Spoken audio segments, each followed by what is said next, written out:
All good. All right, guys, welcome to the Integrative Vitality Podcast, where we discuss all things health with a focus on neuroscience, integrative and functional medicine, alternative medicine, and personal growth. And today we're lucky to have Matt Sorenson with us. And Matt is a specialist in corrective exercise, strength and conditioning, massage therapy, counselling, and lifestyle coaching. His whole approach produces all integrative and individualized programs that have helped athletes and individuals improve performance, prevent injuries, and improve health and vitality. Matt started his career in Europe working with nutrition. Since being back in Sydney, he moved into strength and conditioning and has since become certified in manual therapies such as remedial massage, visceral, neural, and cranial nerve manipulation. And Matt also lectures at governing institutes for personal trainers and massage therapists and has built several workshops and published 2 books. The 2 books are Doing the Wrong Things Right, Your Guide into Nutritional Vices, and What Pain is Telling You. Your diagnosis is not just a symptom. Your diagnosis is just a symptom. And a brand new online program called Vital Principles. So Matt, welcome to the show, mate. Hi, Nick. Thank you. All right. So why don't we start with telling us a little bit about your background and how you got to where you are today. So why did you travel this road? So my journey, you could say, started probably when I was about 16. Actually started when I got kicked out of religion class for asking too many questions. And that prompted for me a journey of, well, what am I doing here? You're here to learn, so no one's answering anything for me. I left school, became a greenkeeper by trade, and say a decade or so later, I started to get sick of that and got into nutrition, as you said, studying between France and London. I had a few clients as their nutritionist. Came back to Sydney and studied personal training. They got me into strength conditioning, led me into the massage therapy. Massage therapy wasn't quite cutting it for me. People keep presenting with the same problems over and over and over and over and over and over again. So I thought, well, there's got to be something into this. There's got to be something driving all of this. So I started studying with Paul CHEK back in, I want to say 2009, give or take. So I went through that program, and while studying massage, it got me into visceral manipulation. That got me into neural manipulation. That got me into vascular manipulation, the cranial nerves, all that kind of stuff, and studying psychology and counselling in the background as well. But my biggest question I've asked my entire career is, what's behind that? From watching people squatting to depression to addictions to elbow pain or headaches, there's always something behind it. So for me, a bit of a journey of seeking what the truth was. And my dad, who was diagnosed with prostate cancer in 2010 or 2011, prompted me to go on a bit of a study journey. When I say study, I'm talking 12 to 16 hours a day to find out the truth of what really, in this case, cancer. But that obviously translates to a myriad of other rabbit holes. So I did that for about, and here So I am. when was that? Was that 2011, you said? Yeah, 2011. He got the prostate removed, but at the time I said, no, it's not cancer. I think it's an advanced fungal infection. And essentially he was more like, well, what do you know? You're not a doctor. So I was like, sure, you do that. And what really kind of, I suppose, prompted the investigations for me was going into hospital, seeing him there post-surgery with his breakfast, first meal after surgery. And the breakfast was white bread with jam, jelly, apple juice, and ice cream. Mm. And like, you've got to be kidding me. Yeah. And I told the nurse what I thought of that, and got threatened. I got kicked out of the hospital. Awesome. I said to Dad, "Don't eat that. I'll bring you some food." So I came home, made him a broth, and bought him that instead. I just couldn't believe how they treated that. So I had a similar experience with my auntie, and she passed away from cancer around similar sort of time. And I went and visited her, and she had all this sort of sugary stuff on the side table. I said, I just pointed it. I said, "Should you be eating that? Do you think?" And she goes, "Oh no, well, the oncologist said that's what I should be eating." And I'm like, "Sorry, so just repeat that." Said he said I should be eating like really sugary foods, and I'm like, I just need to understand why he would recommend that. Anyway, there's nothing we could do. So, and the food that feeds the disease in the first place. Not many people realise that it takes a good 10 to 15 years to actually develop cancer. Yeah. You have to work pretty hard, right? Yeah, it's a decent effort to really kind of have a good go at it. The doctor told my dad it was just bad luck, and I could not, but I still refuse to believe it in my own head these days. I said, no, there's got to be something more to it. The body isn't masochistic. We are, but the body isn't. The body wants to heal. Yeah, that's a good point. Yeah, we need to get behind that. Yeah, when talking about fungal and stuff like that, because I found that quite interesting when in that fungus and parasites course, they talk about how the fungus and parasites find a host. They basically use infrared or something, and they find the inflammation. So more inflammation, more heat. Yeah, it's a better host, right?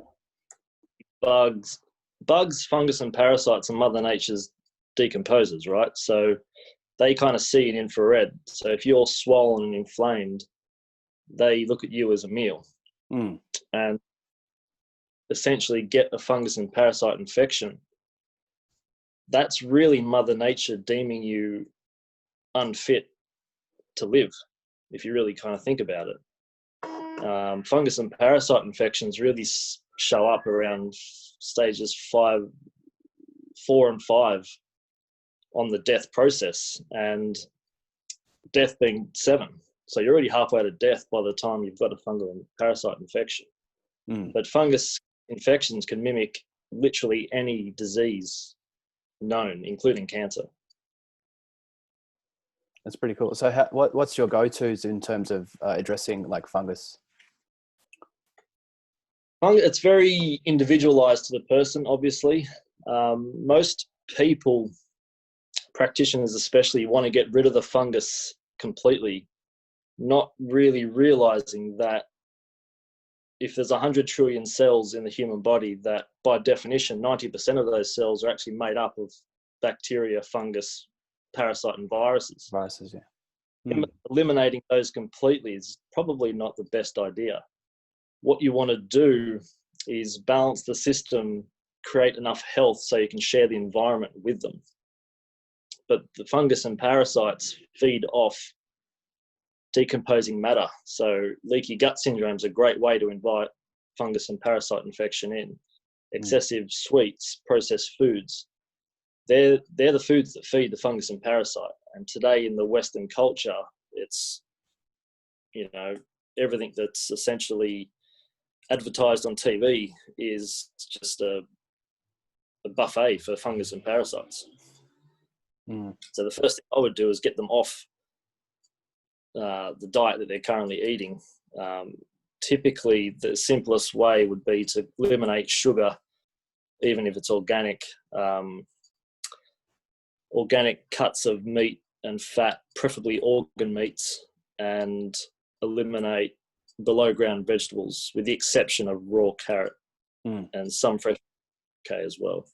So that's just like a really standard kind of diet that you need to go on anyway. Otherwise, any medication, any essential oil drops, any concoction of this or that just simply won't work, because you need to change the environment that they're attracted to.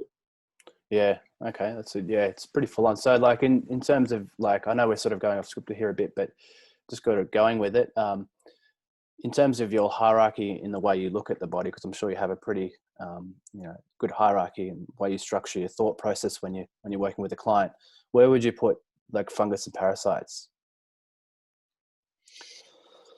That's a good question. It depends how advanced they are along.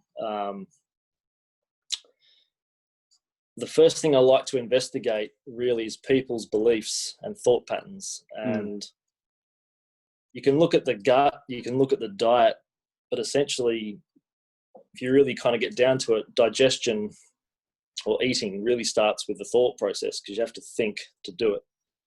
So the fungus are actually so clever, they can actually change the biochemistry in the gut to switch certain centers in the brain to make you crave the foods that they like to eat. Yeah. So they can create a human, so they can definitely destroy one. So the first thing I would look at is, if you're addicted to sugar, let's say, well, what's behind that? Where's this addiction coming from? Is it the food itself, or is it the ritual? What archetype is playing the role? To the degree that you're consciously doing it, then you're playing the role. But to the degree that you're unconsciously eating all this stuff, then the role's playing you. So then you kind of feel lost in that. So identifying what character's being played can ultimately give you the power to choose and let the unconscious become conscious to give you the power back. And then you can actually go against what you've been doing and consciously choose more dream affirmative choices. So once you find out what's going on there, you can say, well, what's the goal here? What do you really want? And most people will first answer, I want to lose weight, I want to tone, etc., etc. Like, okay, well, that's great. What do you really want? Like, why do you want to do that? Then when you really get down to it, well, I really want to do this for my kids. I want to be around to play with my kids. I don't want to be in pain when I walk up the stairs. Like, great, now we're getting somewhere. So once you find the real goal, something that's worth changing for, that's what you can use as your why, and use that to change, because change itself is a process. Yes. But the goal has to be strong enough that's worth the change, because we're always going to relapse to a degree. Yeah.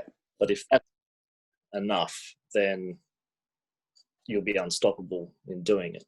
There's the obvious diet lifestyle factors that need to be addressed as well, and it's different for everyone. But essentially, that's where my radar is going straight away. Hey, that's cool. That's really cool how you explained all that. And it sort of overlaps with some of the things that I know and believe and have learned as well in terms of mind-body medicine, and that, it's all about the root physical feeling, and are they trying to avoid something, or they're trying to attain something, and are they doing that consciously or unconsciously, and then trying to find the root to that. And it's interesting what you say about the fungus and the parasites. So they're literally driving your neurochemistry for you to make a decision to eat some sort of food. So they are literally telling you what to eat to feed them, right? Absolutely, yeah. It's crazy. That's awesome. Very, very interesting. All right. So, what motivated you to work in the way that you do?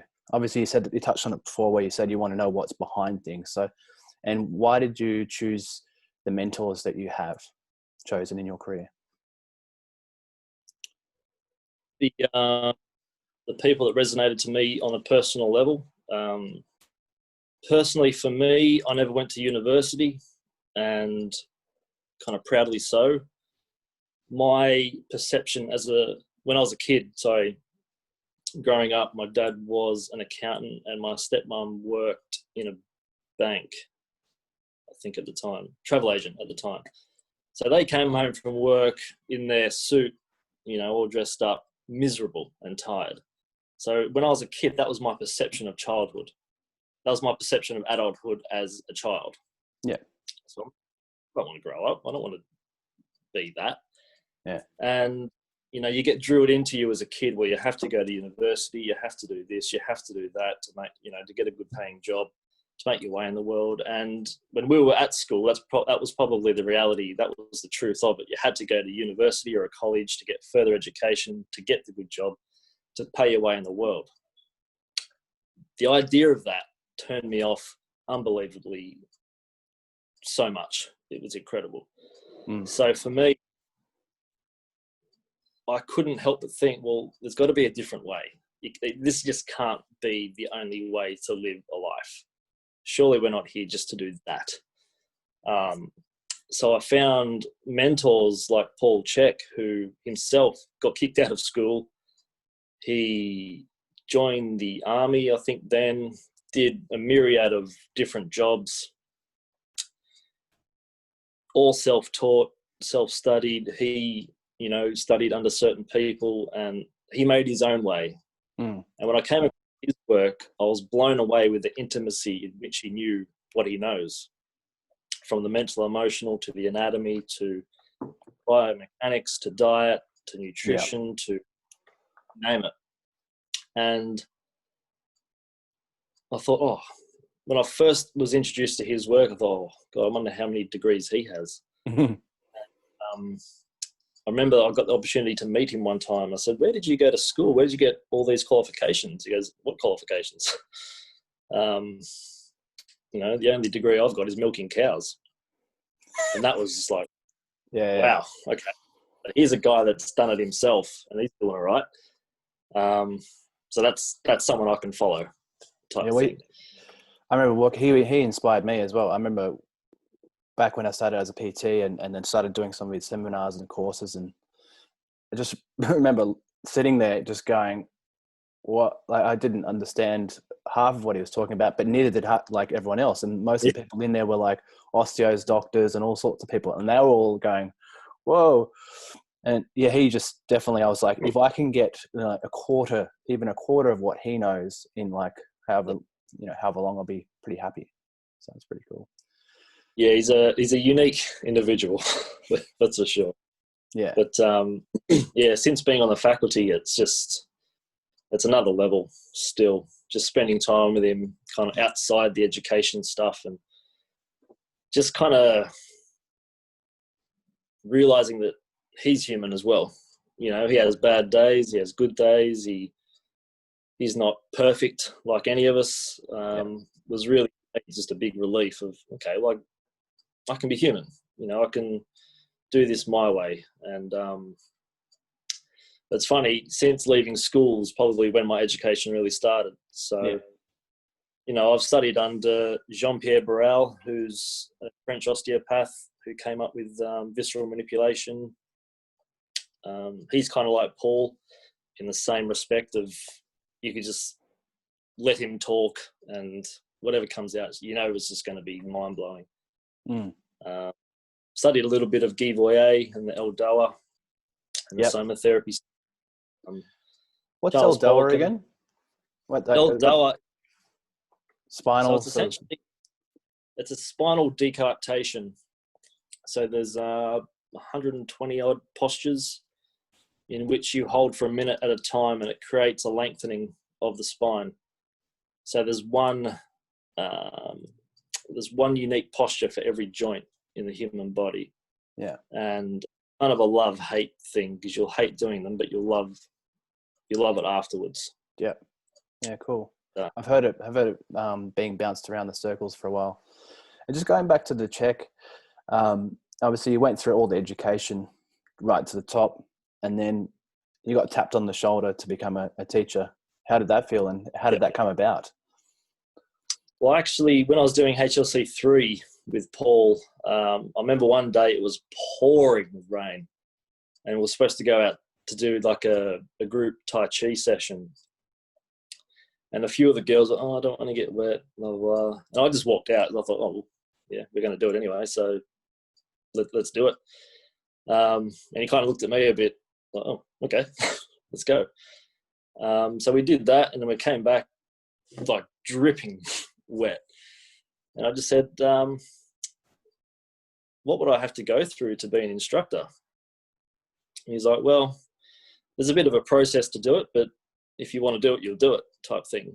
And So I went through the apprenticeship, if you will, and just being a part of something that's so much bigger than yourself, for me, was really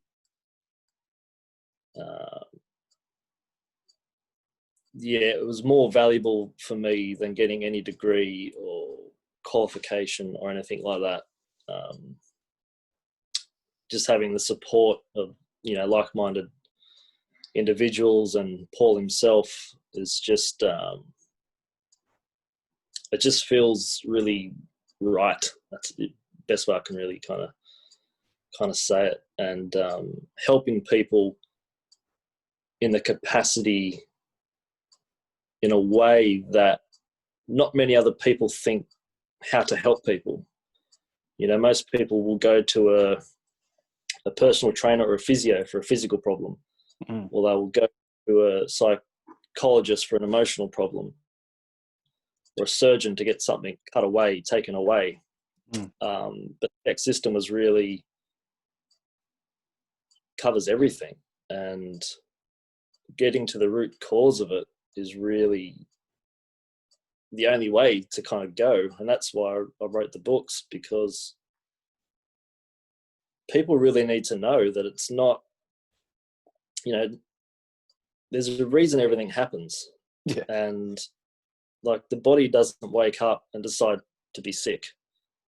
We get sick, we get pain, we get, when I say pain, mental, emotional, physical, spiritual, if you want to take it that far, because we've been living incongruently to how we've actually designed, and we've disrespected our own physiology to such a degree that our body presents a red flag, and the first red flag is usually an itis of some sort. But most people would see that as, oh, I'll just take a pill. They think of it as a Panadol deficiency, where the body's screaming out for help. And so that's essentially what I do.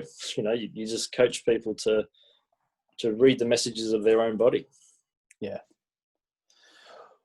Why? Yeah. So why do you think so many people are disconnected from these messages from their own body? I think largely there's several reasons. We don't really get taught that at school, do we? We get taught to look out there for help, where if you really tune in, your body's talking to you 24/7. And when you can tune into it, and it's not hard, it's subtle, but it's not hard. You can learn anything you want to learn. But our culture dictates, if you're sick, we can cure you. And then that's kind of it. Everything you see on TV advertised has been paid for by someone. That someone or something has an agenda. So they want you to see very specific. That's the culture that we live in. We also, in my opinion, and I talk about this deeper in the Vital Principles lessons, is that many kids today, and I'm not talking chronological age, many people today don't go through their own rite of passage. Individual person.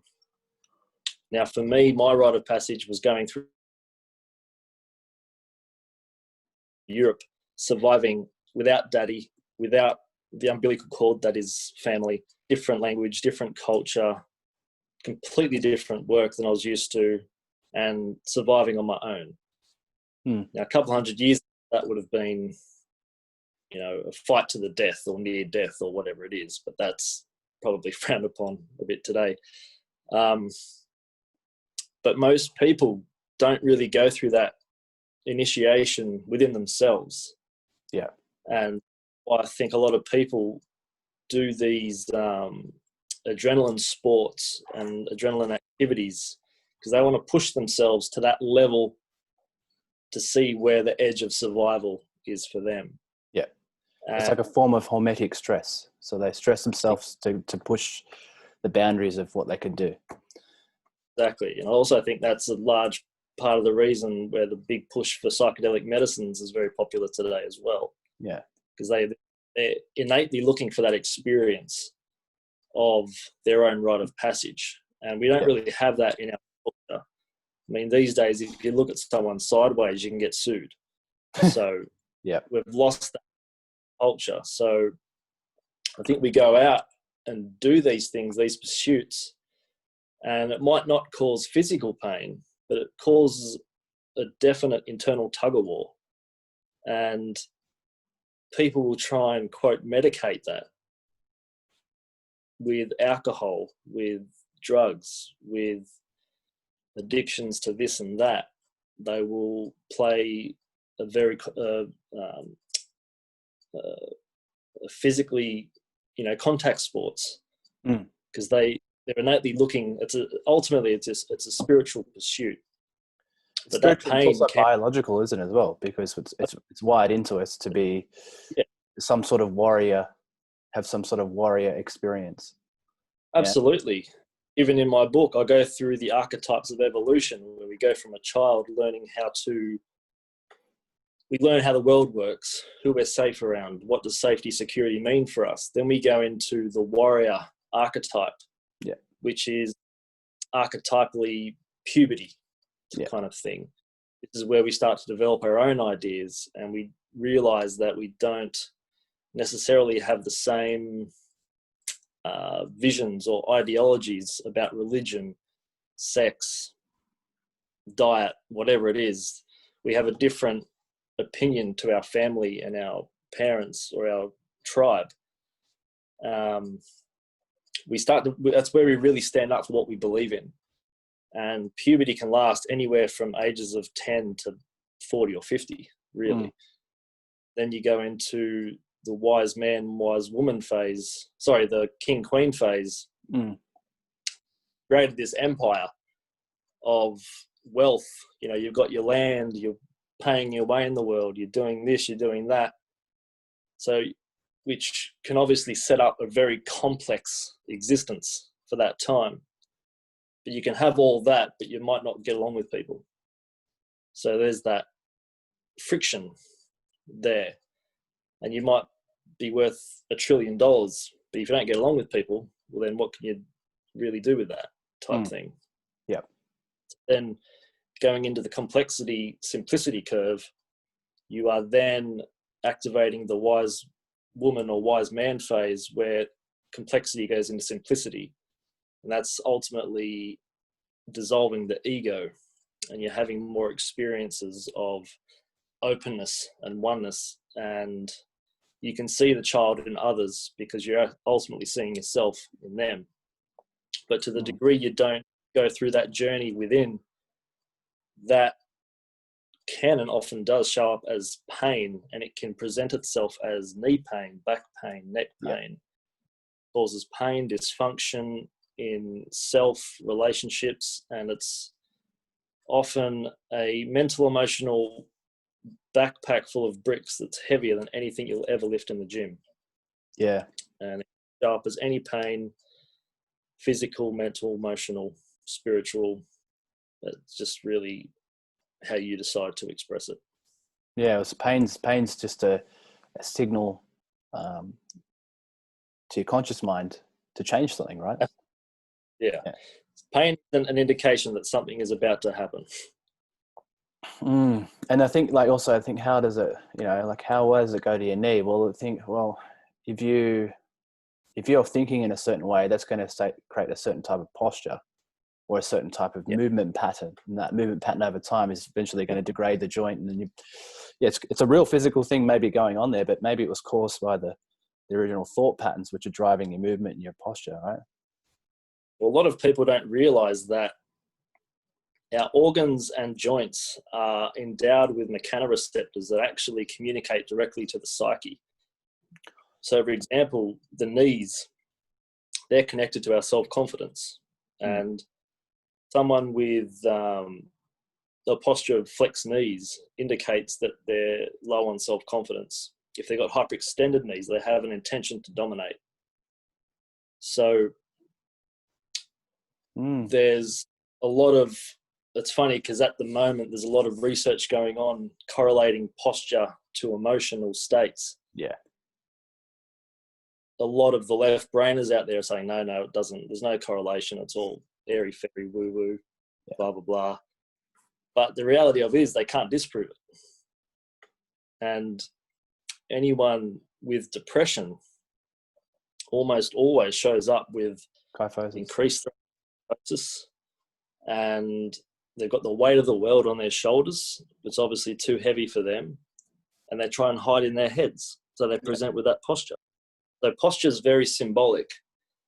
Unfortunately, today we translate everything that's meant to be symbolic or metaphorical or even mythological, but we translate it literally. Yeah. And if it doesn't translate literally, then it's airy fairy woo woo and it doesn't exist. So we just need to open the gaze just a little. It's that classic people too left-brained. Because obviously left brain, logic brain is the safer space, isn't it, right? They can break things down into small parts and to understand the environment. And the ego trying to rationalize it and make sense of it, which is an essential function of the human psyche. But at the same time, you need to integrate that with the right brain to create what you've just rationalized. And the right brain's the creative, the intuition, the artistic, etc. So without the two, then, well, look outside. It's crazy. I saw some research. Have you heard of like heart math? Mm. And at the moment they've got like a free, like sort of online course. So I sort of jumped on and I started looking through some of their videos, and I saw about some research, which I'd actually heard about 10 years ago. I didn't realize this was what it was, but it was essentially they hook people up with ECGs and to monitor their heart rate and their brain waves. And what they did is they sat them in a room. You might have heard of this. They sat them in a room and they exposed them to certain images, good or bad. And they found that the heart rhythms changed significantly around 6 seconds before the image was shown. So the heart had a precognitive capacity. And the hierarchy went heart to brain, probably up the vagal pathways, and then from the brain down to the gut, where we perceive it as a feeling, and then generally we think about the feeling. Right? That's how I look at it. And we try to work out this feeling. Oh, that's fear, anger, worry, whatever it is, and then it's because of that person over there or that person over there or whatever. Is that how you sort of look at things as well? Yeah, it's interesting you brought that up, because they also found, I think it might have been the same study, but they found when they hooked those two areas up, they found the heart rate of the stronger person showed up in the brainwave of the weaker. So what they concluded, human beings harmonize each other energetically just by being within distance of one another. So we bleed off energy into others. Yeah. So that's why a lot of developed people find it exhausting being around a lot of people, because they just feel drained all the time. So that's why they have to spend a lot of time alone or in nature to recharge that. But often it's, it's an interesting kind of loop. And that's actually a part of what's called the microcosmic orbit in Tai Chi. Yep. Where that's, the feeling is there, that's being rationalized by the brain, and then the brain has to, I should say the psyche, not the brain, that's a topic over there. The psyche has to rationalize it to make sense of it initially, to see if it's either a threat to survival or if it's potentially food, because we're wired to survive. So that's the first the reptilian brain perceives, and then it deciphers it. Okay, well, is it a warning? Is it a yes or no? Is it a threat or not? Yeah. Amygdala. When you really kind of bring it down, all your emotions come from really two platforms. That's either we act out of fear or we act out of love. when you take away every emotion you can think of, that's essentially what it comes down to. And Carl Jung did research in that back in wherever, but we're new research is finding that out again now. So we're learning things that we already knew. Yeah. And that's what the heart math's trying to do. Sorry, mate, to cut you off there, but with the heart math, they're essentially trying to, it's like heart focused breathing, focusing on your heart, which develops interoception, which is what we're talking about before, with the ability to perceive your body, the signals from your body. And then whilst doing that, activate a heart emotion, which is, love or compassion or appreciation. And like I always tell people, like if you're like frustrated, your signals are like this, like up and down, like really erratic. But then as soon as you go you activate one of those emotions consciously, the signals start to cohere. Yeah, they start to bounce out a little bit. The thing with that in society today, though, is that most people are so stressed, they get stuck in the gut. Yeah. And stuck in the gut, we get stuck in the lower three centers, in Hinduism known as the chakra systems. Yeah. The lower three centers are all animalistic. Yeah. So the reptile can only really perceive safety, sustenance, and sex. So the more stressed people get for any reason, the more self-centered they become as a means of survival.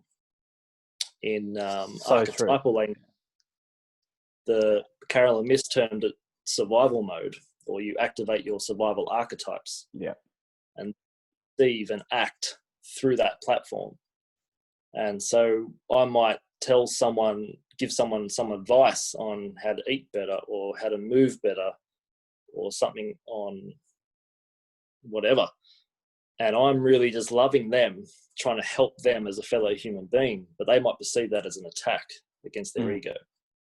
So that's an example of someone stuck down here. It's only when we can transcend that into the mammalian brain can we show love and compassion for another human, then finally transcend that into the neo-mammalian brain and see stress for what it really is. But coming back to your question before, we don't really get taught how to do that. We get taught that to achieve happiness, you must have money, you must have this, you must have that. That's it. All externalized. Exactly. Most people look out there. But even if you look at things like the Bible, any ancient sacred script is written in connotation, yet it's been translated literally. But most people get stuck thinking it's out there. Everything's happening out there. What's happening out there is what's supposed to be going on inside you. It's cool, mate. Yeah, you're wrapping together a lot of concepts there, which is awesome, and explaining it slightly differently than I've heard before. It's really cool. Yeah, it's like with like what you're saying before, like we can say like it's like telling someone who's stressed to calm down, just relax. Yeah, they'll probably punch you in the face, like because they're literally in that survival mode. Their reptilian, the medulla, all their brain stems just firing these reflexes, just be like, there's a friggin' crocodile like right there. Yeah, and then so you need to be able to tone down the noise in the system, which is essentially what I do a lot of my work. So sometimes if someone comes in, if we're working on mental health, right, if I see they're in that survival mode, I go, all right, well, we're not going to speak for about, I say this in my head, we're probably not going to speak for the first 5 sessions because they might have the intention to want to get here, but there's too much noise in the way. So I need to actually work on their body and their brain, nervous system, calm them down. 5 sessions later, then, okay, things are starting to move. They're calmer. They can think a bit clearly. And then, okay, so where are we going now? What are we doing? What's your goal? I think that's a really cool way to approach it. And I would imagine with organ or visceral manipulation, which is the next thing I'm going to study, by the way, that would be a really good way to tap into that. Is that right? Absolutely. Again, most people think we're just a physical body. And when I say most people, I'm more referring to therapists. Yeah. They think we're sort of muscles and joints being, dragged around. But the reality of it is that before we had muscles and joints, we actually had an enteric nervous system. So even a single-celled organism has an enteric nervous system. And as we evolved from a single cell, developed multiple cells, then we developed the visceral system. And the visceral system, embryologically speaking, actually designed the musculoskeletal system to protect it. And think each organ as an organ of reception. Each organ is a cosmic antenna for psychological themes and emotions. So for example, just like a radio attracts radio waves, TV attracts TV waves, your phone attracts microwaves, your liver attracts liver waves, or your liver, instead of the word waves, you could use awareness or consciousness, but people don't like the word consciousness, so whatever word works for you. The liver will attract anger, pessimism, self-esteem, prisoner to your own routine, etc., etc. Your stomach will also attract self-esteem, anxiety, your self in relation to other. Your intestines will attract criticism to self or other. So all of these emotions, the combination creates what you and I call human consciousness.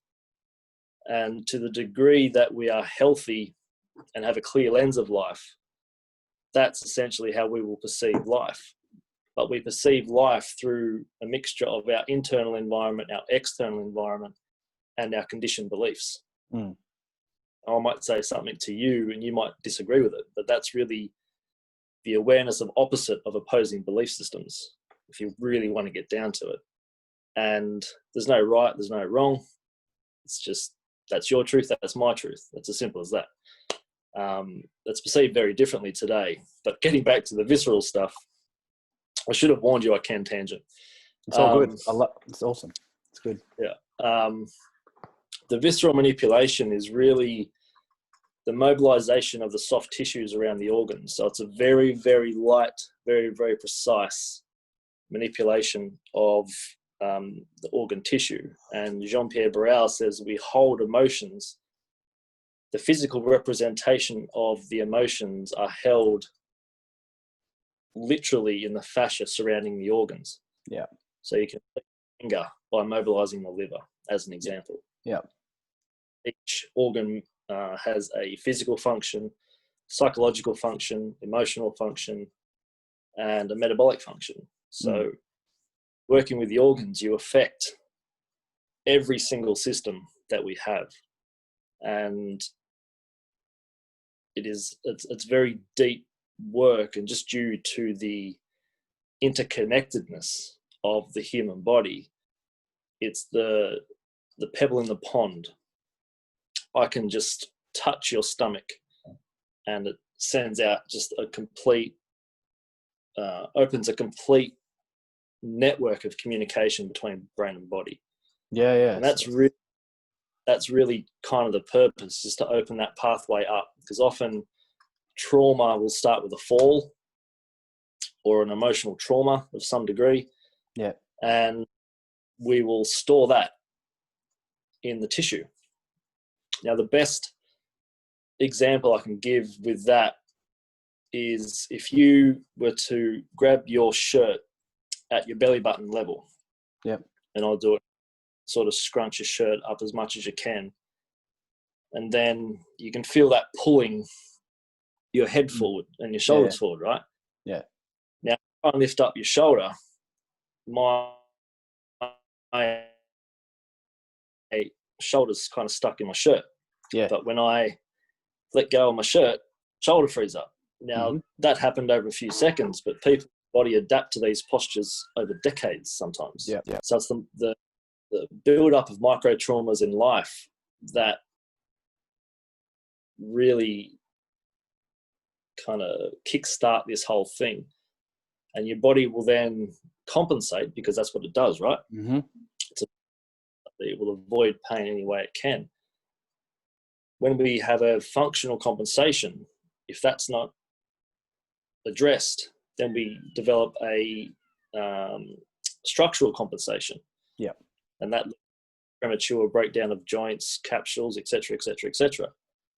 And we start moving in a way that our body doesn't like. So what presents to you as a shoulder injury or a sore shoulder could be coming from the cecum. It could be coming from the bladder, liver, neck. It could be coming from anywhere. Yeah. So often with visceral manipulation, the spot that hurts is rarely the spot where it's actually coming from. Yeah. Where you think it is, it ain't. So visceral. Sorry? Where you think it is, it ain't. Exactly right. It's I tell people all the time. Don't chase pain. Yeah, what are you doing? I said, I'm looking for something I can't see. They're like, look at me like I've got 7 heads. That's awesome. But then you look at everything's connected, as we all know. So I worked with a guy on Thursday, I think it was, came in with shoulder pain. He's seen every specialist you can think of, and he was just at his wit's end. He's had enough. And I worked on his kidney, portal vein, liver, and the lateral border of the duodenum. And his shoulder completely freed up. And he was just gobsmacked of how that actually works. And he explained the anatomy of it. And of course, not many people understand the anatomy of it.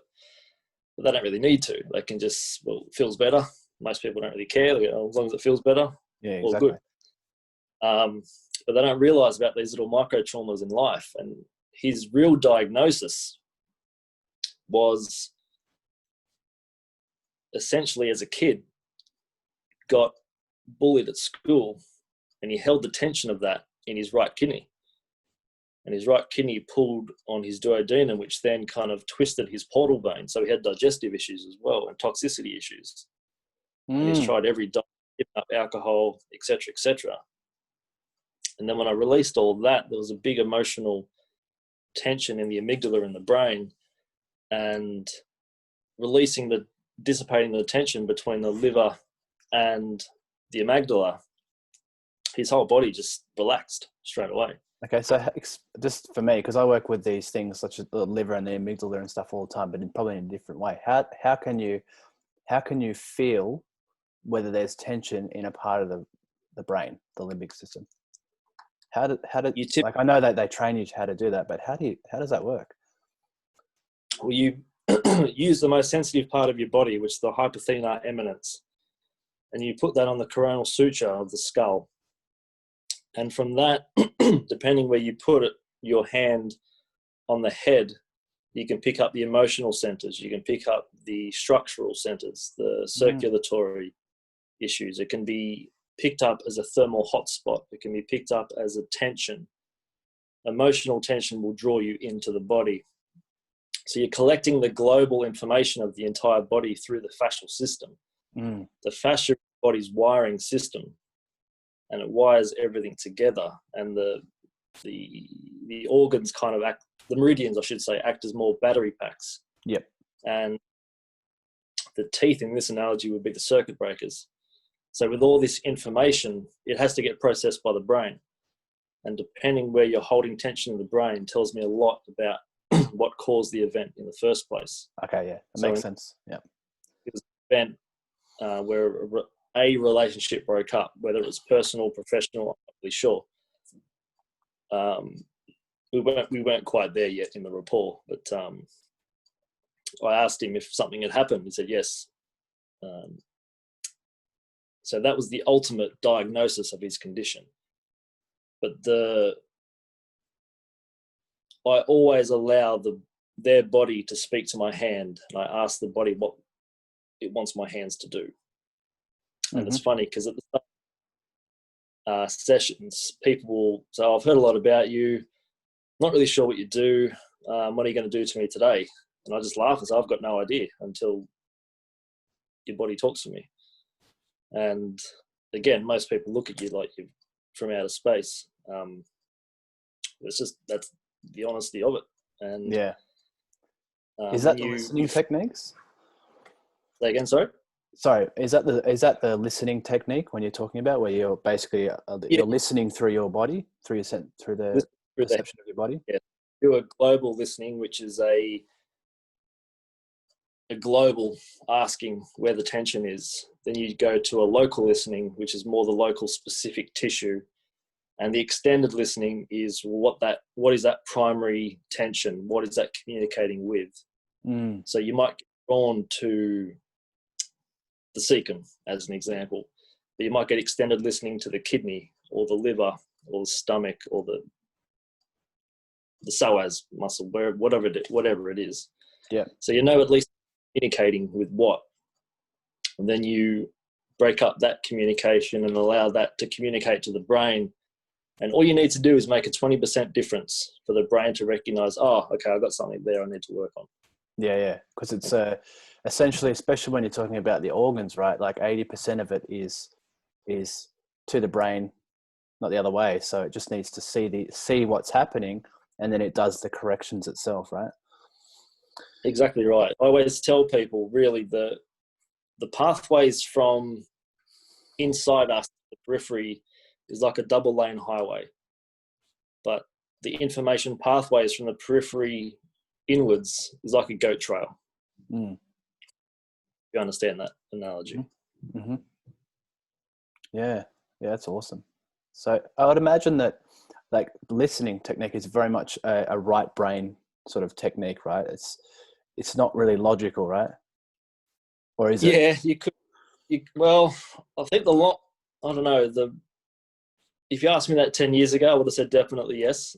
The more you do it, the more logical it becomes, if that makes sense. Yeah.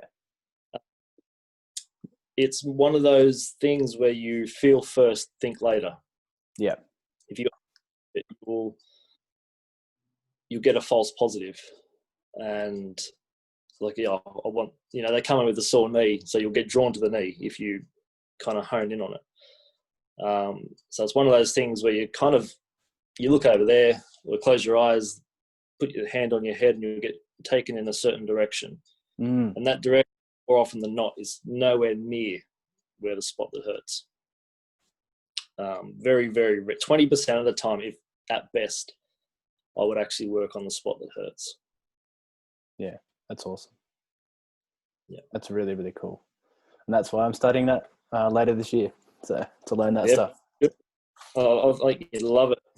Yeah, it's cool because I've kind of done that intuitively in a way. Like, I do that intuitively. It's not something that I've learned how to do. I know it's there, and I know the Boral system does it, and I do it. And it's generally, I'll have other ways to assess what I've felt as well. So I might, like, put the hand on the head or on their sacrum or something like that, and then be pulled into some direction. So I'll test a correlated muscle. Most of the time, I'd say 95% of the time, it's correlated. So it's like that right brain intuitive side. It does become more logical over time because you get that pattern recognition side of it, and you start to see patterns over and over again, right? And so it becomes a different type of logic. Yeah, exactly. Yeah, that's a good way of putting it. For me, it was you get pulled to a certain part of a tissue. Certain different tissues have a different listening. So an organ around your hand, fascia will slide, an artery will pulse, a nerve will kind of buzz. Yeah. So it's very that real, like, exact structure, and it just might be the renal artery as an example. That's all that they need done, and the body heals itself. But I find working with the organ, each organ is in a certain chakra stage. So each chakra stage has a certain psychological theme to it. So then I can ask questions relating to that chakra. And the last 15 years or so, I could honestly say there's about an 80 to 85% correlation to what's going on in their life and what they're presenting with as well. Yeah. That's interesting. Like, so there's a big difference asking a question and then asking the same question while your hands are touching the area that's associated to the question, right? You're going to get a different answer. Yeah, exactly. Well, a lot of time people have forgotten the trauma that they've stored, because they might come into me at 60 years of age and the trauma happened at 12.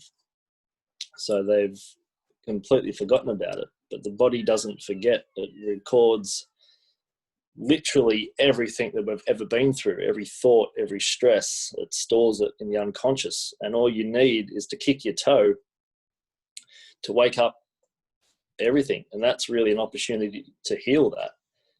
But most people unfortunately see that as an attack, or they get what I call poor me syndrome and think life's doing them.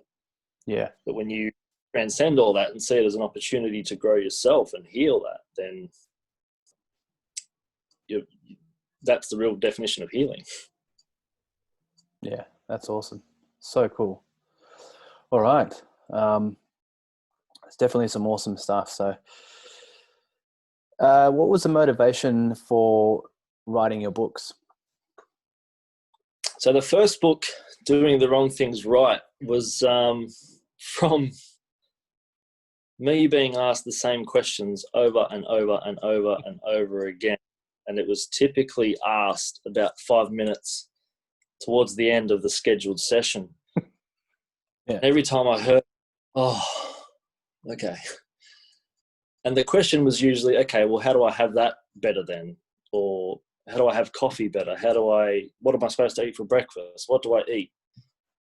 And I say, look, to give that answer, to give that question the answer it deserves, I need a good half a day to a day to explain it properly. Yeah. And so it originally started as like a little pamphlet type thing that I would hand out. If you're going to have coffee, have it this way. If you're going to have sugar, alcohol, whatever it is, have it this way, because at least it's the healthiest possible way to have it. Yeah, yeah. And that turned bigger pamphlet, that turned into a ebook, and that eventually turned into a physical book. And I actually turned it into lesson 7 in my Vital Principles series. So your book is lesson 7.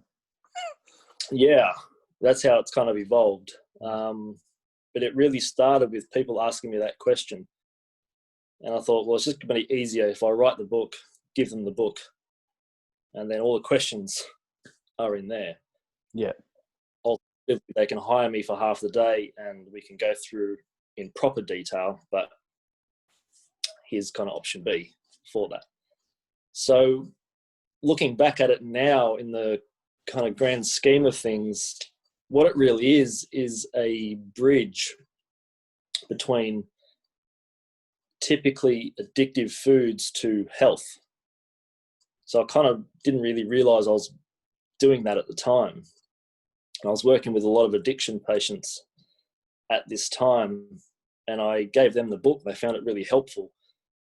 You know, being addicted to chocolate or alcohol, sugar, whatever it is, it's kind of like a step-by-step version on how to have that addictive food, at least have it the healthiest way possible. Then when you notice you start feeling better, you kind of want less of it. Yeah, yeah. That's awesome. That was the first book. And the second book, What Pain Is Telling You, was really, you know, people coming in, you'd know all about this, where certain diagnosis of, you've got bursitis, you've got arthritis, you've got irritable bowel syndrome, you've got XYZ. Well, when you really think about it, any diagnosis is really just an imbalance of multiple systems potentially. Yeah, yeah. It's really just the symptom of the imbalance. So what you would call a diagnosis is really just a symptom. Yeah, exactly. It's just telling you what's happening. Yeah, they're just telling you that you're screwed up. So it doesn't fix the damn thing. So you've got bursitis. Well, how'd you get the bursitis? I don't know. We just gave me a cortisone injection. So, well, that's healthcare. Like that. Sorry, but for me, that's not good enough. Yeah. Most likely you develop the bursitis because either your posture's poor because of maybe a mental emotional thing going on. muscle imbalance, digestion, the myriad of possibilities that can cause posture. Yeah. Then you use the shoulder in the postural position that you're in. It's not designed to be in the posture that it's in. You're prematurely wearing your shoulder out. So that's the real reason for the bursitis. Yeah. So if we unwind all that, your bursitis will go away. That's not a cortisone deficiency. So that between that and kind of what happened with my dad all those years ago was kind of really the spark that needed to come out to put something into a text to say, well, if we look at this with a wide gaze, 80% of all pain is idiopathic. So they don't know where it's come from. They woke up one day and their back started to hurt. Their knee started to hurt. All of a sudden they started feeling like crap. Go to the doctor, oh, I've got cancer. So it came from something or somewhere. And this book is really about how it manifests from really the unconscious archetypal realm, that internal tug of war that causes friction. You rub two sticks together long enough, you create smoke or a flame or a spark or something. Yeah. We hold that psychological idea or tension in the chakra system that it corresponds to, and that could be the lower body, the gut, the thorax, the throat, the cranium, or the seventh chakra, which is your belief in gods or 0 point field or wherever you believe we come from, our image of deity, if you will. And then that creates a compensation. That's where Paul Chek's totem pole comes in, because as you know, we're wired to survive, right? Mm-hmm. So the totem pole is a what controls what of the human body, and certain systems will be sacrificed to protect other systems. An example of that is your breathing mechanics. Mm-hmm. Breathing's right up the top for several reasons, mainly because oxygen is the most vital nutrient in the human body. You can live weeks without food, days without water, you've got minutes without oxygen. So if you're not getting adequate oxygen in, your body will adapt any posture it needs to in order to get more oxygen in. And the most common, we'll say, causes of dysfunctional breathing patterns is stress, food intolerances, and sugar. Mm-hmm.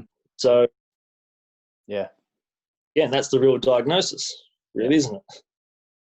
Now, when you go from the totem pole and you correct the physical hierarchy of that, you've minimized your chances. Your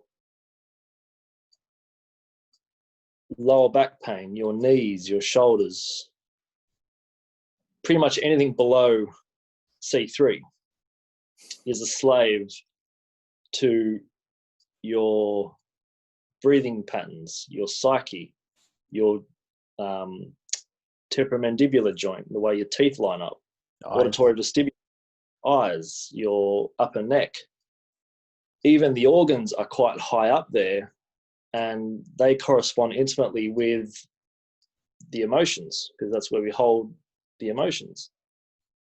And so it's all this interconnectedness, but it's also, well, your lower back's not going to go away until your atlas is aligned. And is your atlas compensating for your eyes? Is it compensating for the jaw? Is it where's this imbalance originating from? Mm. And from there, again, I found if a patient comes to me, I say, well, who have you seen before me? Because by the time they get to me, they've seen doctors, chiropractors, physio, etc. Yep. And what did that person do? Well, that person, oh, they just gave me here, put a needle here and done that. Then on my way. Oh, great. So I kind of list of kind of the most undertreated areas of the body, under the most overlooked muscles. that kind of play a really key role, like the subclavian muscle, the transverse thoracic muscle. You know, I don't really worry too much about psoas muscle purely because the psoas gets told what to do by the kidneys. Yeah. Renal fatigue. It's also involved in breathing a lot, isn't it? It's part of the diaphragm. Exactly. Yeah. So all these, but even the diaphragm's an undertreated muscle as well. How many people treat, or if they treat it, they bash the crap out of it and essentially create more stuff, I'll say, family show, than was there prior to that. So looking at all these factors, and then there's obviously the nutritional aspect of it, because we need to eat to live. But not many people really realize the reaction of certain foods have. And I say to people, I think I've never not said it to a patient, you need to cut out foods that inflame your body. So the typical response you get back from that is, well, what foods inflame my body? Yeah. Well, you have to listen to your body to find out, because what is for you isn't for me. So an example of that, like eggs are a superfood of nature, right? But if I have chicken eggs, I get runny nose, croaky throat. I'll be for about 3 months off one egg. Wow. But that's just me. I'm fine on duck eggs. I don't know how that works, but that's just how it works.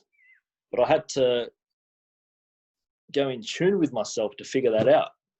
So in the book, it's, well, if you've eaten too many carbohydrates, you'll feel like this. If you've eaten too much fat, you'll feel like this. If you do feel like this, follow this to feel better, essentially. That's awesome. And then I'll go to posture. We need to be upright. And even if posture doesn't have an emotional correlation, it certainly has an energetic correlation. Because if you think someone's hunched over all the time, well, imagine the metabolic cost of fighting gravity all day in that posture compared to being upright and straight. And finally, there's a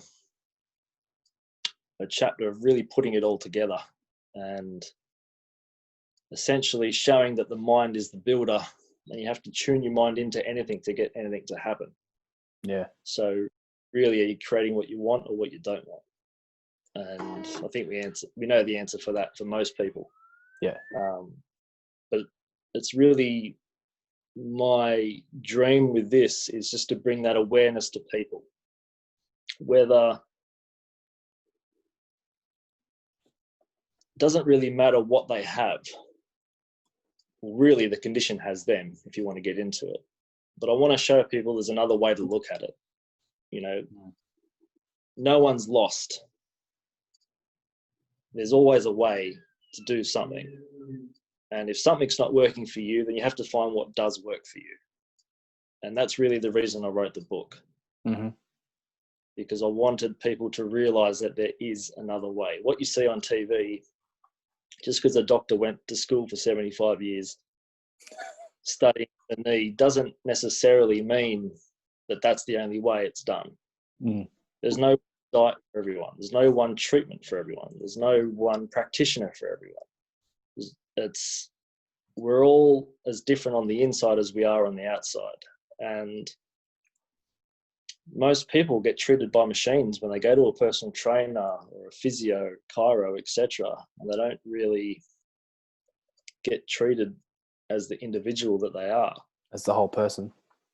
Yeah. So when, you know, someone presents to you as a human body, they're really bringing their entire physical, mental, emotional, spiritual story along with them. Yeah. And without too deep, metaphysically, you've got an entire universe of a person in front of you. And really, their body, we wear the choices that we've made. There's no hiding that. So really, I just really wanted to bring awareness of that to people. Yeah, it's awesome. That would have been a bit of a task to do, a bit of a mammoth task. It took more than a day. I'll say that. Yeah. I think I'm almost at that spot in my career as well, where same sort of thing as you said there, where it's like the same questions all the time, telling the same thing over and over. It's like, I think I need just as much for myself as my clients, and more people just to write like a book encompassing it all, especially the pain side of it. But just it's really funny because I found it very therapeutic to not only write the book, but to do this Vital Principles series. And it was very just therapeutic because you build up all this knowledge, all this information in your head, and then to let it out via the written word or via verbal communication is it's very it's its own reward in itself. Yeah, would help you solidify your thought processes even more, right? Yeah, it's also revision. Yeah. It's like, yeah. What you were talking about before with treating, like when someone walks in and we look at them as the whole person, right? Do you feel like, I mean, obviously there's been a big shift, and Paul CHEK was one of the leaders in that, in creating a holistic, integrative type practitioner who is not just good at a few things, to actually have their head around like all the aspects. Do you think, and looking at the world situation right now with this crazy thing that's going on right now, and all the fear and panic it's created, do you think there are more and more people that are waking up and going to practitioners like yourself and myself? Do you think that's going to continue to grow? Yeah, I think that pushback from the medical side of things. Oh, there's always going to be pushback. Yeah.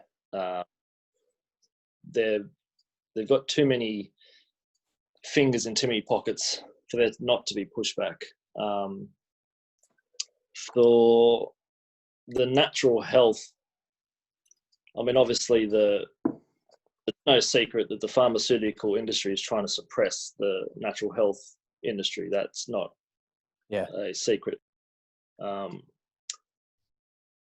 I think more and more people are waking up to it.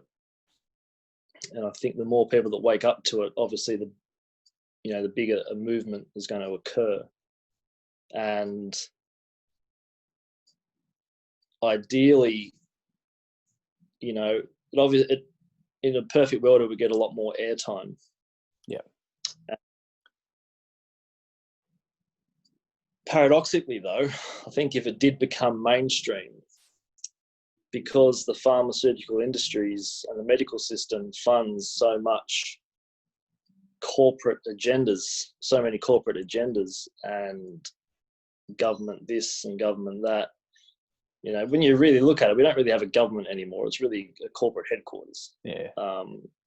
If the natural health was the dominant field of medicine, quote unquote, then would probably send the economy bankrupt. And would probably economically be kind of thrown back into the dark ages. That's with the current system, though. But then, wouldn't you think, like, if this was the way people sort of took care of their own health, wouldn't we be more productive and overall happier and doing the things and solving the problems that needed to be solved, which would create more opportunities and revenues? It would fix a myriad of stuff. The point I was making is that the medical system pays so much tax that people don't realize that, and I posted this on Facebook and it got taken down pretty quick, that the medical system only gets paid when we're sick. Yeah. So if we're healthy and happy, which is the dream for everyone, my dream for everyone is to be at least informed enough to make their own decision, but we get shown one side of the coin. Yeah. If everyone is healthy and happy, they don't need pharmaceuticals, they don't need medicine. Therefore, that whole industry gets shrunken, and then the taxes being paid kind of go away. So that's where the financial thing would come from. I would love to live in a world where people only used Western medicine if their parachute didn't open, or if Yeah. their car crash. That's when Western medicine really comes into its own. Yeah, they're great at that. Yeah. But to use it as preventative medicine is kind of the act of a child. To rely on a pill to make you happy and healthy every day is really the act of a child. Ideally, we would live in a world full of practitioners like you and I who are actually adults and see things for what they really are and take responsibility for how we feel, what we eat, think, what we do, etc., etc. I don't think that's going to happen in our lifetime, unfortunately. But I think people like you and I are certainly working on it. But creating the awareness of it, you know, for me, I don't really care what people do. If you want to eat like this or like that, or do this or do that, but you have information on both sides of the coin, I have absolutely no problem with it at all. Yeah, so you have the awareness of what you're doing and why you're doing it. Yeah, it's the crap that people get kind of filled with on the news, you know, in newspapers, in the media. It's so unbelievably one-sided. And, you know, not to open a can of worms, but I'll just touch on it. We can use this as another podcast, but vaccinations is one example. You get all the one side, but you'll find that the more independent research people do on their own, the less they actually want to do it. So isn't that an interesting thing? But if you depend on the media for all of your information on COVID, on vaccinations, on this drug, this whatever the flavor of the month is, then they're going to spark fear within your own psyche. So you're going to act from a place of fear, and then you're going to go get it because you think, you know, it's safer to do that, and end up with all kinds of symptoms that are seemingly unrelated. And you do put back the medication, but then you go try and fight the big monster that is big pharma or the medical system or whoever it is. Yeah, it's a day life battle. It's just easier to roll over and cop it.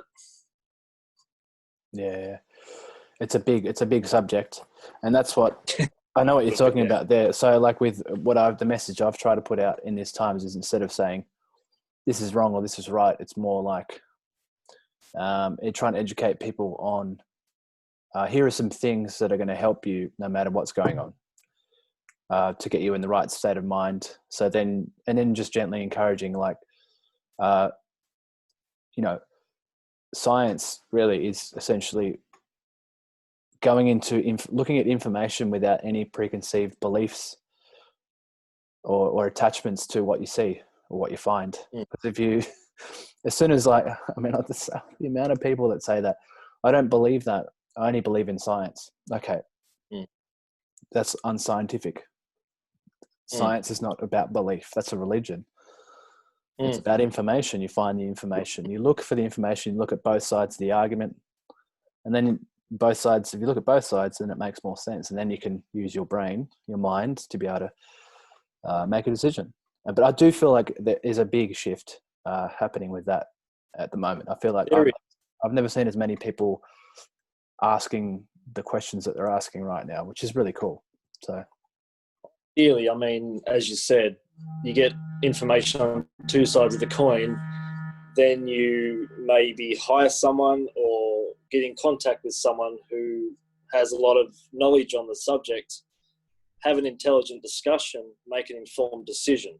That's kind of the ideal. That's how we evolved really to get where we are today. There is a massive shift, as you said, and there's a lot of people asking me personally about organic food and what do I think about this and what do I think about that. And the questions have certainly changed over the last probably 5 years. I don't know what it's like for you, but around 5 years or so, it's been really a shift to, this is going on, so that's that.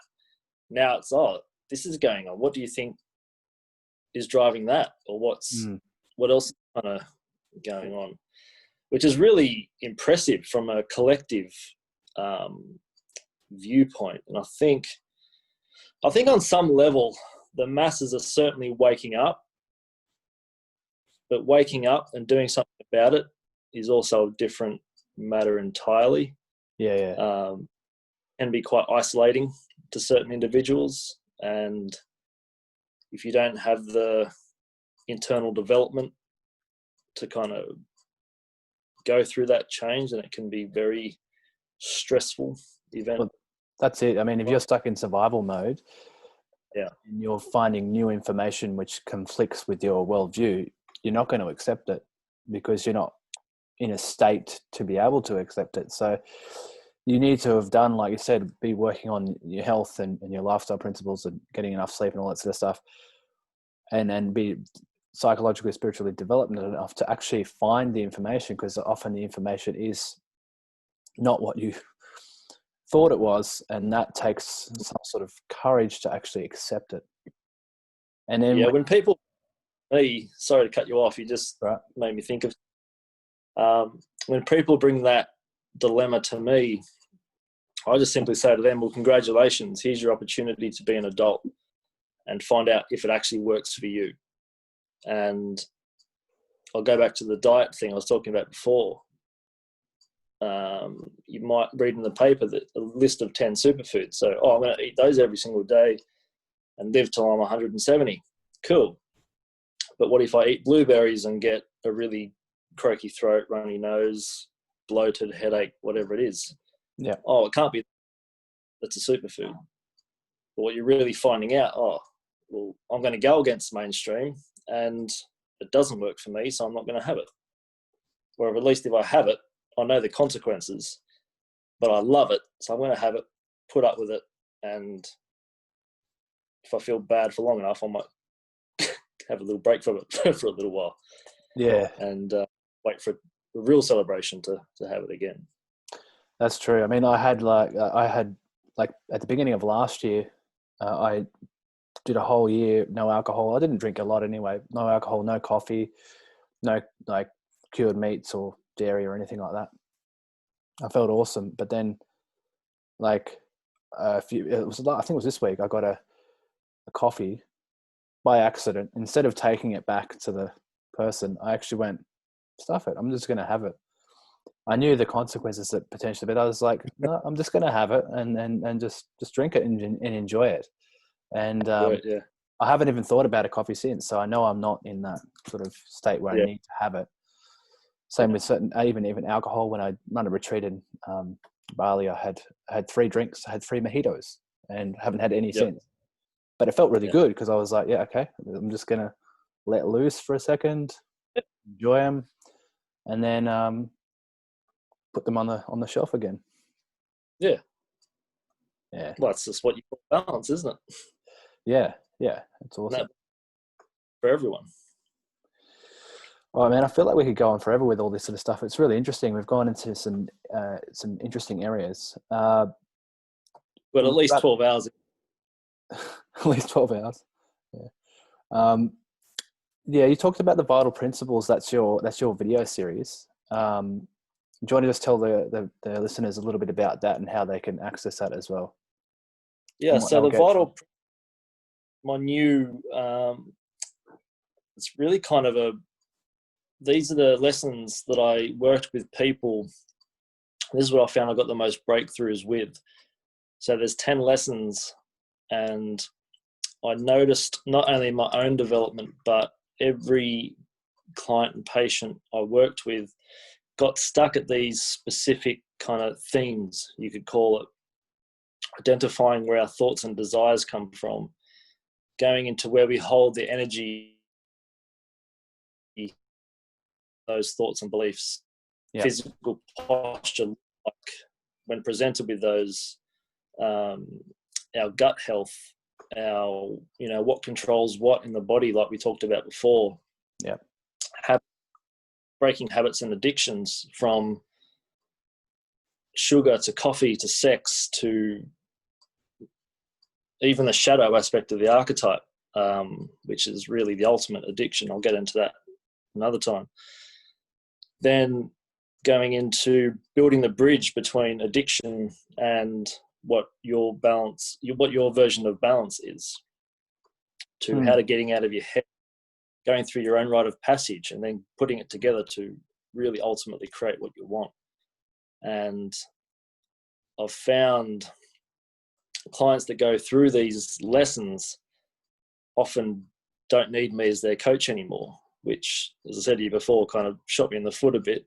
But ultimately, it's why I'm doing it. I want people to be informed so they can make their own decisions. They don't have to rely on external media or external factors for them to grow and to get the information they need to eat food, to move, to be healthy, really. But it really all starts with what's between the ears, and our perceptions, that our ego is really made up of other people's opinions and ideas of what is right and what's wrong. But what's right and what's wrong comes down purely to subjective viewpoint. So the answer is, what's the truth? Well, the truth is really what works, and what works is different for each person. So the whole purpose behind the program is to find what works for you. Yeah. But the program really gives you that, how would you say it? It presses the right buttons for you to ask the right questions. And I found what works best is when they have access to the lesson, we go on a coaching call every fortnight, and then a monthly meetup. And then when we're allowed to see each other again and be in public, set up a retreat at the end of the lessons, and we can come together and collectively heal each other and help through our own stuff, we'll call it.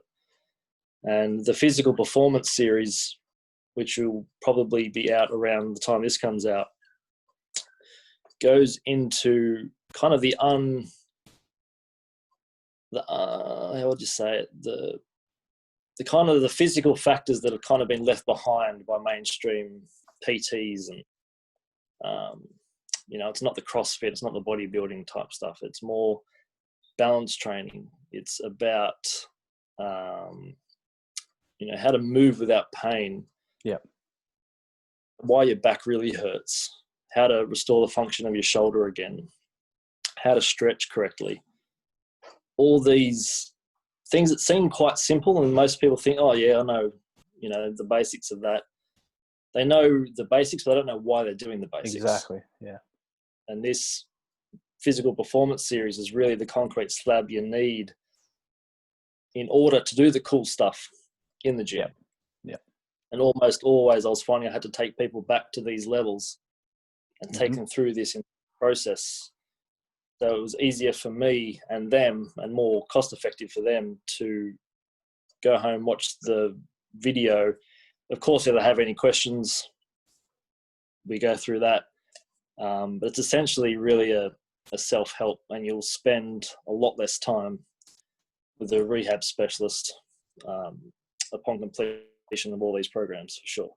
Yeah. So it's a lot more like the foundational principles of movement. Yeah, just the basic. I mean, I guess what sparked this was one of my patients sees a physio. Not that I have anything against physios. It was more of I always ask, well, what did the physio do with you? And I had to just sink my head into my hands and no, this is kind of what we do. The physio had the no pain, no gain mentality, and forcing her into ranges of motion that were just not we'll just say not biomechanically congruent with her design. Yeah.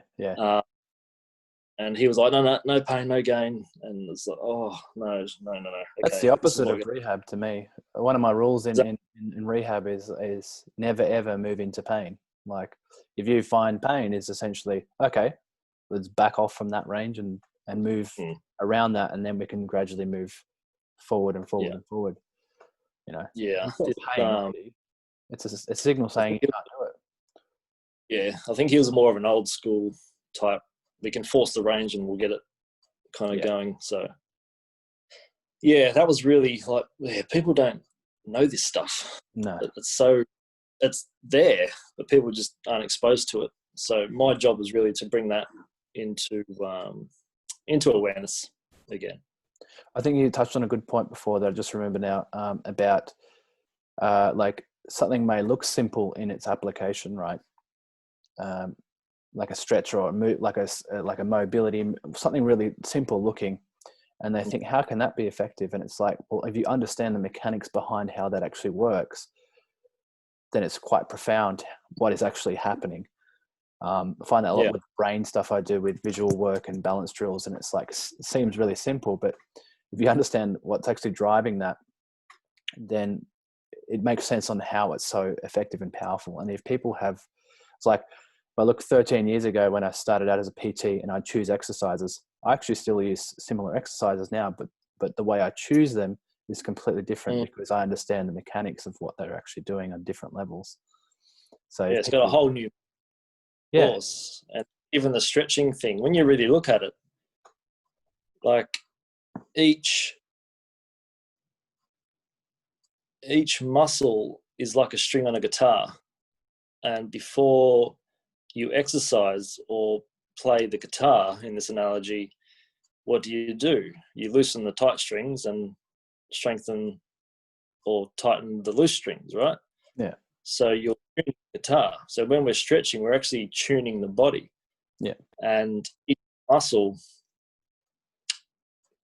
when it contracts and relaxes, it creates electromagnetic current. And you'll notice when people move that's in harmony with how they're designed to move, it looks beautiful. Yeah. Like effortless. You'll never look at an animal in nature and think, oh, that looks terrible. It's beautiful movement. Because we sit down all day and we live the way we live, we now have to kind of stretch to balance ourselves out, be it yoga or corrective stretching or whatever it is. But most people, like you said, they think of it as stretch as, oh, it's something add to my to-do list and I have to do this, it hurts, I don't like doing it. But if they put it together with what they're trying to achieve, stretching is actually adding to their dream. It's getting them closer to where they want to be. And I've never met anyone who did a proper stretching program who regretted it. Every single one of them felt great afterwards.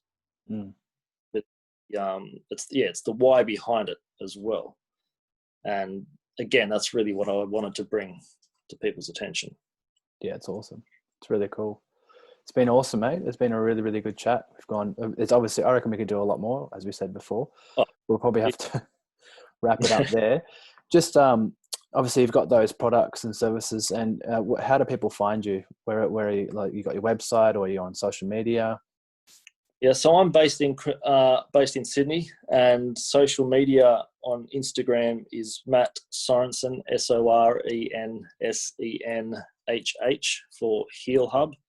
Yep. Heal Hub stands for Holistic Exercise and Lifestyle Hub. Heal Hub is on Facebook as well, but healhub.net is the website and everything there. So you can get the books and the programs from the site. Absolutely, yeah. Yeah, awesome, man. All right. Thank you very, very much for this chat today. It's been really awesome, really enlightening, and we can probably do another one in the future. And I'm sure you'll be doing other podcasts with other people in the future coming up as well. Sounds good, brother. Thank you. Really appreciate it. No worries, mate. Have a good day. Enjoy the rest of your day, and I'll speak soon. Thanks, buddy. Keep up the good work. Cheers, mate.